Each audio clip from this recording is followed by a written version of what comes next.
Hello everybody and thank you for joining me. This is Sierra from Sierra T Designs, and today I have this kind of grunge, kind of not Christmas card to share with you. So let's jump right in. So I am going to create an A2 sized card, and to start I am going to cut down a piece of Simon Says Stamp Schoolhouse red cardstock, and I'm also going to cut down a piece of HammerMill cardstock. So I am creating my layers here, and I am going to trim down my HammerMill cardstock again later because I wanted a bit more of the red to show. So I cut them down to be about my normal 1/8 of an inch smaller than each layer kind of measurement, but then I trim my HammerMill down a bit more. So I'll see if I can give you better measurements as we get there, but we'll see. So I'm going to cut out the my favoriteest Tim Holtz die. This is the seasonal sketch die as well. This and those leaves are my favorite. And I cut them out of 3 different cardstocks you've seen there. So I'm going to cut the detail layer. I cut that out of some white glitter cardstock that you see here. And then I cut the bottom layer of the poinsettia or poinsettia out of the Schoolhouse red cardstock. And then I cut the base layer out of the leaves out of just the same HammerMill cardstock. This is just because the only colors we're going to have here are white and red. So, but with that, I do want some differentiation. I want some variation. I want some texture. So I did opt to cut the detail layer of all the 3 items out of the glitter cardstock. And here you can see that I'm gently trying to poke through the pieces because the detail layer is quite delicate, and I do find glitter cardstock can be a bit interesting to get the pieces out of, and that's kind of what I'm doing here. So I'm going to be honest with you guys, I did actually rip probably all 3 of my detail pieces. I don't think it matters. I don't think you can really tell. I mean, you can tell because I'm telling you, but I don't think that it's the first thing you notice. So I don't think that it really ruins the card. And because I'm kind of going for almost a grunge meets elegant-esque version of a card, which is not necessarily a thing, but that's what I'm going for. That's what we're going to call it. It doesn't really matter that they kind of got ripped, but there is a slight tear in each of my glitter pieces, sadly, but I did try gently to not have that happen. However, it is what it is. So I brought in 2 Distress Oxide inks here. I have Aged Mahogany and Black Soot, and then I just have some small blending brushes from Simon, and I'm just blending on the color on the edges to kind of give this a more vintagey vibe, a little more of a grungy vibe, and not such a bold, bright red color. I don't own a darker red cardstock in my stash. I don't have a lot of colored cardstock. I pretty much just have what Simon has sent in their kits over the last however long I've been getting the kit. That's pretty much all I own. So I don't have a very dark red, which is what I would have used had I had it, but I didn't. So I'm kind of making my own.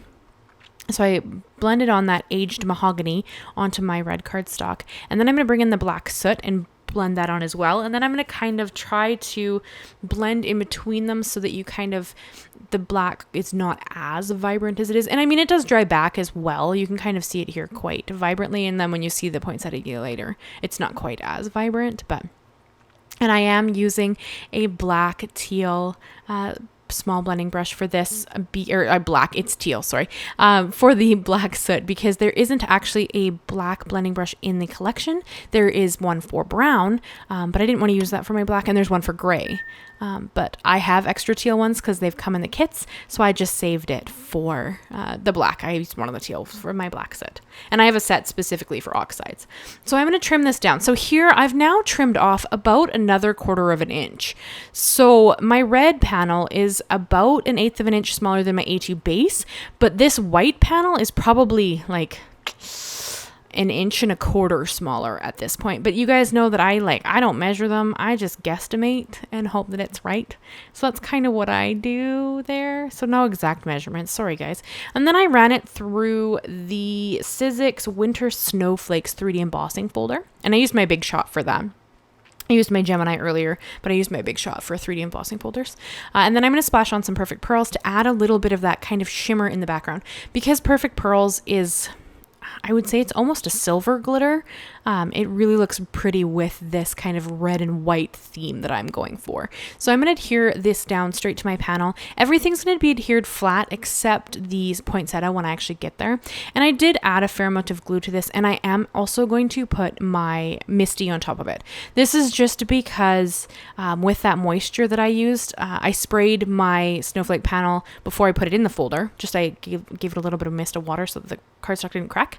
And then I also added some perfect pearls after. So just to make sure that it actually adhered flat with all that texture, I did weigh it down with my Misty.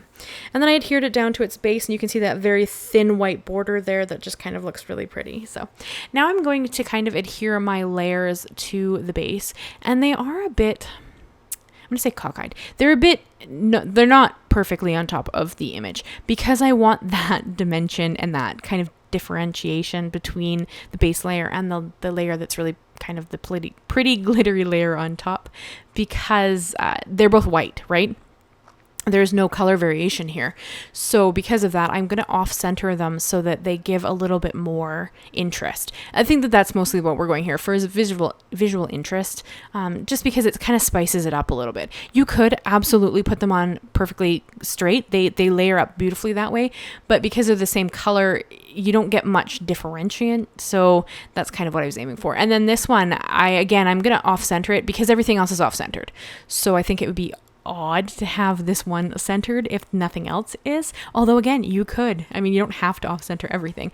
This is just kind of what I was thinking when I actually made the card. And I do put little pieces or little dabs of glue behind certain areas. I did this on the leaves as well, and anywhere that I actually ripped the glitter cardstock, I put a little dab of glue on there and like adhered it down to its base layer so that it couldn't rip further.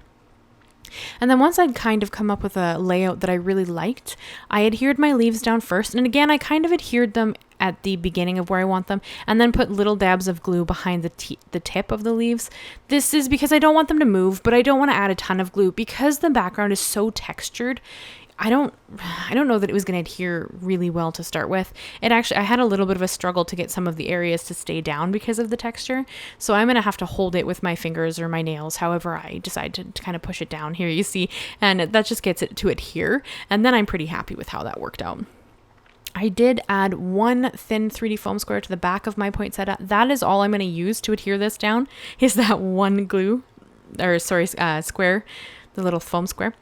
That's all I used to adhere it down. You could add some glue onto the like glitter pieces underneath on the leaves and get it to adhere there if you were concerned, but I wasn't too worried about it.